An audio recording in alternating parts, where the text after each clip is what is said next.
कक्षा 8 गणित जो चैप्टर नंबर 11 है आपका क्षेत्र मिति, जो प्रश्नावली 11.1 है उसे आज हम पूरा सॉल्व करेंगे।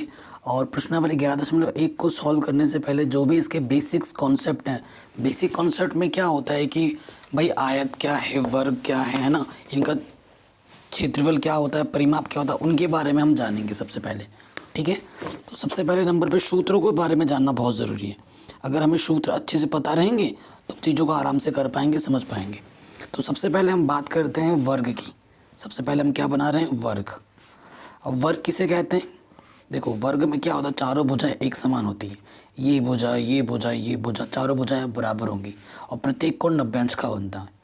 ठीक है, तो अगर आप वर्ग की अगर भुजा अगर ए मान लें तो जो वर्ग का क्षेत्रफल होगा, वर्ग का क्षेत्रफल वो होता है भुजा गुणे भुजा या फिर भुजा की घात 2।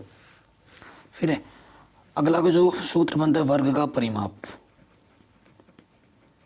ठीक, जो वर्ग का परिमाप होता है वो होता है 4 गुणे भुजा, मतलब भुजा जो भी होगा उसको 4 से गुणा कर दो तो वो परिमाप होता है। क्षेत्रफल का मतलब क्या होता है, जैसे ये मैंने पेन रखा ना, तो इस पेन ने जितनी जगह घेरी वो हो गया उसका क्षेत्रफल। और जो परिमाप होता है, परिमाप का मतलब होता है बाउंड्री। जैसे इतना, अगर बाउंड्री में आप बेड़ा बनाते हो, तार लगाते हो, दीवार लगाते हो ना, तो कितना है जो बाउंड्री होती है ना, उसे हम बोलते हैं परिमाप। ठीक है, तो परिमाप ये चीज़ हो गई। वर्ग का क्षेत्रफल पता चल गया, परिमाप भी पता चल गया। अब आते हैं आयत।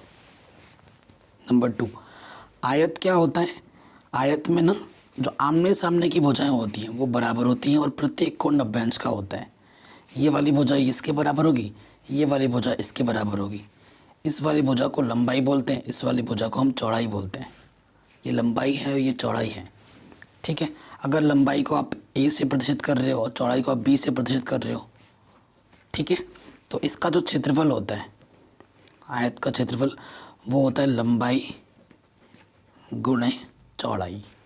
ठीक है, और जो परिमाप होता है, ठीक है, परिमाप का सूत्र होता है 2 ब्रैकेट के अंदर लंबाई प्लस चौड़ाई। ठीक है, सिंपल सा फॉर्मूला है, याद रख लीजिएगा ज़रूर। नंबर 3 पे आ जाते हैं। नंबर 3 पे आ जाते हैं हम त्रिभुज।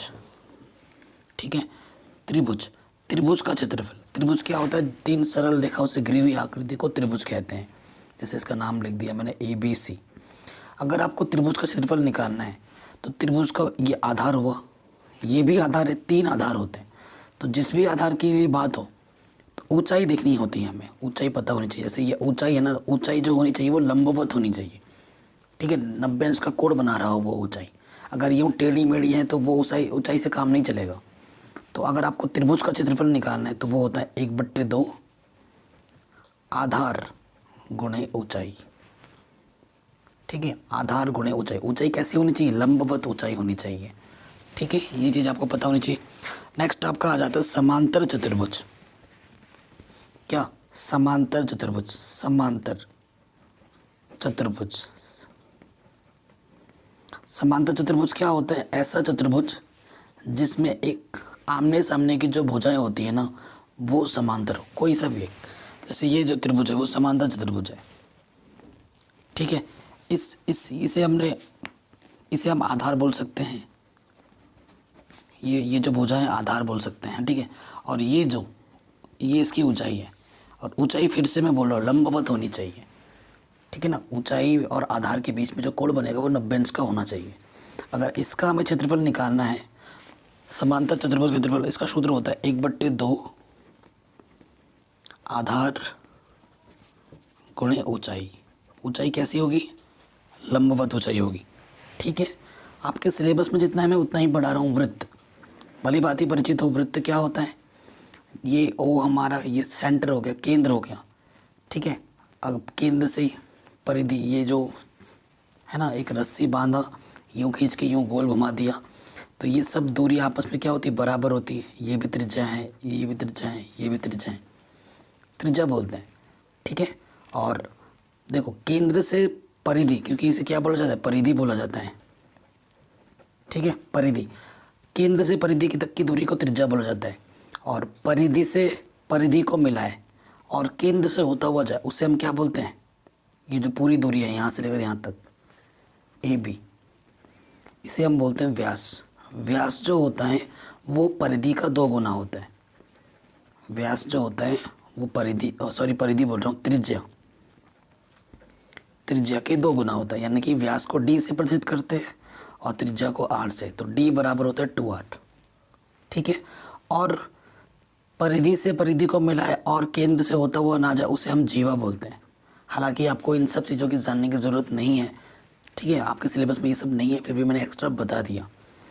तो अगर त्रिज्या किसे कहते हैं, जो केंद्र से परिधि के बीच की दूरी को त्रिज्या कहते हैं, r से प्रदर्शित करते हैं। तो वृत्त का जो क्षेत्रफल होता है, वृत्त का क्षेत्रफल क्या होता है, पाई r स्क्वायर, और पाई का मान जो लिया जाता है वो 22/7 लिया जाता है। ठीक है। और इसकी भी परिधि होती है जिसका सूत्र होता है, वृत्त की परिधि का सूत्र 2πr। ठीक है, इसे आपको याद रखना है। सो आपसे रिक्वेस्ट है इन सूत्रों को याद कर लीजिएगा। और अब आते हैं हम प्रश्नावली 11.1 में, क्वेश्चन करेंगे अब। ठीक है, प्रश्नावली 11.1 को करने के बाद ऊपर जो प्रयास कीजिए लिखा हुआ है ना, इन सबको आपको खुद से ट्राई करना है।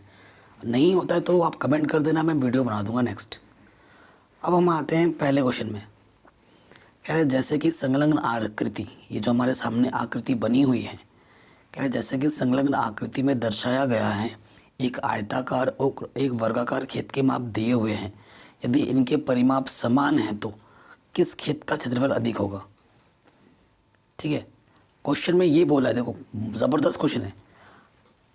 इसका परिमाप और इसका परिमाप समान दे रखा है, वर्ग का परिमाप और आयत का परिमाप क्या दे रखा है, समान दे रखा है। तो बहुत ही शानदार क्वेश्चन है। देखिए क्वेश्चन नंबर 1, सबसे पहले तो चित्र बनाओ। ये वर्ग है हमारा और ये आयत है।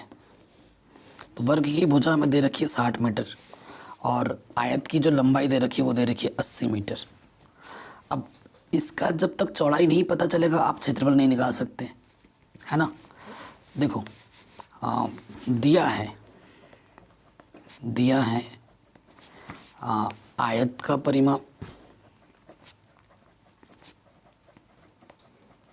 बराबर वर्ग का परिमाप, यही दिया हुआ है ना। आयत का परिमाप का सूत्र क्या होता है, 2 लंबाई प्लस चौड़ाई, और वर्ग का परिमाप का सूत्र क्या होता है, 4 गुणे भुजा। ठीक है, ये सूत्र हमने रख दिया। 2 लंबाई कितनी है, देखो 80 है, चौड़ाई तो पता ही नहीं है, चौड़ाई हमें निकालना है। 4 गुणे भुजा, भुजा कितनी है 60। तो वो इधर 2 गुणे में था, इधर आके क्या हो जाएगा, बट्टे में आ जाएगा, क्योंकि बराबर के उस तरफ ले जाएंगे चिन्ह बदल जाएगा। काटो, 2 3 6 0, तो यहाँ से क्या आ गया, 4 3 12, पीछे से 0। इधर है 80 प्लस चौड़ाई, 80 धन का है, इधर आके ऋण का हो जाएगा, है ना। 120, 80 प्लस का इधर माइनस का होगा, 120 में से 80 घटाएंगे 40 आ जाएगा। चौड़ाई हमारे पास कितनी है, 40 मीटर है। ठीक है, अब हमसे क्या बोल रहा है, किस खेत का क्षेत्रफल अधिक है, यानी कि दोनों का क्षेत्रफल निकालना पड़ेगा। पहले हम निकालेंगे वर्ग का क्षेत्रफल। वर्ग का क्षेत्रफल क्या होता है, भुजा का वर्ग, यानी कि भुजा गुणे भुजा, भुजा को 2 बार गुणा करो। ठीक, तो भुजा कितनी दे रखी है हमें, 60 गुणे 60, 6 छंग 36, 1 0 2 0। क्षेत्रफल में मीटर स्क्वायर लग जाते हैं, जो भी हमें मात्रक देगा उसका घात में 2 लिख दो, तो ये वर्ग का क्षेत्रफल आ गया। अब दूसरा निकालो आयत का क्षेत्रफल। आयत का क्षेत्रफल का सूत्र क्या होता है, लंबाई गुणे चौड़ाई। लंबाई 80 दे रखा था, चौड़ाई हमने 40 निकाला, 4 8 32, पीछे से 2 0। देखो वर्ग का क्षेत्रफल कितना है, 3600 मीटर है, और आयत का क्षेत्रफल कितना 3200 मीटर है। तो किसका क्षेत्रफल अधिक है, पहले वाले का। अतः आप लिख दो, अतः वर्ग का क्षेत्रफल अधिक है। अगर आपसे पूछता कितना अधिक है तो बड़े में से छोटा घटा देते, तो 400 अधिक आ जाता। ठीक है, ये चीज़ आपको पता चल गई। अगले क्वेश्चन में आ जाते हैं। कह रहे हैं श्रीमती कौशिक के पास चित्र में दर्शाए गए मापों वाला एक वर्गाकार प्लॉट है। ये हमारे पास प्लॉट है, ठीक है। वो प्लॉट के बीच में एक घर बनाना चाहती हैं, ठीक है। घर के चारों ओर बगीचा विकसित किया गया है। 55 रुपये प्रति वर्ग मीटर की दर से इस बगीचे को विकसित करने का व्यय ज्ञात कीजिए, ठीक है। ये काला काला जो दिख रहा है ना आपको, ये बगीचा है। तो बगीचे में खर्च कितना लग गया वो हमें पता करना है। तो सबसे पहले देखो, खर्च निकालने के लिए कितना क्षेत्रफल है वो पहले निकालना पड़ेगा। ये काला काला जो है हिस्सा है, और 1 वर्ग मीटर स्क्वायर की कीमत 55 रुपये है। तो जितना भी आएगा उसको हम 55 से गुणा कर देंगे तो आंसर आ जाएगा, ठीक है। बहुत ही सरल सा प्रश्न है। सो सबसे पहले देखो, आपने एक प्लॉट ख़रीदा है, ये बड़ा सा आपने एक प्लॉट ख़रीदा, ठीक है। प्लॉट वर्गाकार लिया है आपने। वर्गाकार वर्ग क्या होता है, अगर ये 25 है तो ये भी 25, ये भी 25, ये भी 25। इसके बीच में आपने एक क्या बनाया है, घर बनाया, और बगल में आपका बना है बगीचा। ये सब आपका क्या है, बगीचा है, ठीक है। आपने जो अंदर घर बनाया है वो उसकी जो बीमा है, लंबाई 20 मीटर दी है और चौड़ाई 15 मीटर, ठीक है। अगर देखो काला हिस्सा आपको निकालना है, सपोज़ करो ये केक है, ठीक है। इस बड़े वाले केक में से अगर ये छोटे वाला सफ़ेद केक घटाएंगे तभी ये काला काला बचेगा। यानी कि वर्ग के क्षेत्रफल में से जब आयत का क्षेत्रफल घटाओगे तभी बगीचे का क्षेत्रफल बचेगा, ठीक। सो वही हमें निकालना है।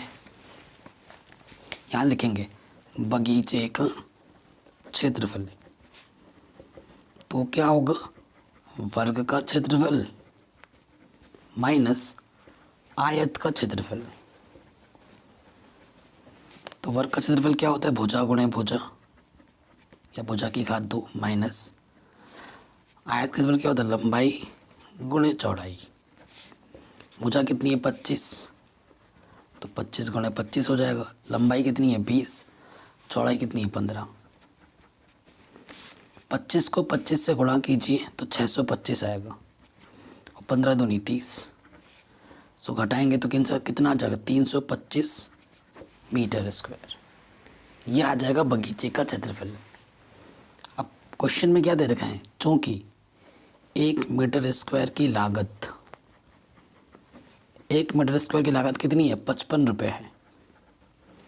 देखो, एक टॉफ़ी की कीमत अगर 2 रुपये होती है तो 5 टॉफ़ी की कीमत कितनी होती है, 10 रुपये। कैसे निकालते हो आप, गुणा करके, है ना। जब छोटे की 1 की पता हो और ज़्यादा की निकालनी है तो गुणा करेंगे, ज़्यादा की पता हो कम की निकालनी है तो भाग करेंगे। तो 325 मीटर स्क्वायर की लागत, ठीक है। 325 को 55 से गुणा कर दीजिए। गुणा करना आता ही होगा, देखो ऐसे गुणा करेंगे। 5 बचे 25, हासिल लगा 2, 5 दूनी 10 और 2 12, हासिल लगा 1, 5 दिया 15 और 1 16, एक कट। फिर से वही 5 से गुणा करना है तो इधर लिख दीजिए वही चीज़। अब क्या करते हैं, जोड़ते हैं, गुणा भाग तो आता ही होगा। 5 7 8 7 1, ठीक है। इतने रुपए लगेंगे आपको बगीचे में, 17,875 रुपये। तो आज की इस वीडियो में हम क्वेश्चन नंबर 2 तक ही रखते हैं। जो दूसरी वीडियो होगी वो उसमें सारे क्वेश्चन हम कर लेंगे, और जो अभ्यास का है वो भी हम कर लेंगे, ठीक है।